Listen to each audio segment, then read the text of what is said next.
Hello everyone and welcome to the channel. In this video, I will show you exactly how to use your Bybit 20 USDT coupon. First, open Bybit application on your mobile device. Make sure you are logged into your account. Once the app is open, tap on Claim to view your available rewards. Next, tap on My Rewards to see the list of rewards you have.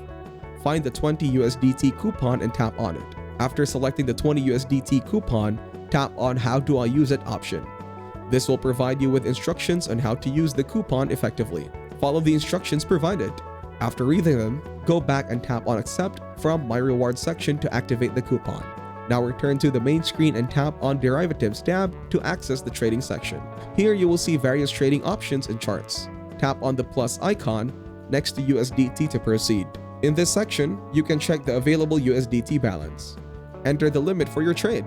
Now, next, enter the order price that you want to set for your trade. Finally, enter the quantity of the asset you wish to trade. By following these steps, you can easily use your 20 USDT coupon on Bybit to make trades. Ensure you double-check all details before placing your orders to maximize your trading benefits. Thank you everyone for watching. Hope you got some value. Make sure to like the video and subscribe to our channel. Leave a comment down below. See you in the next one.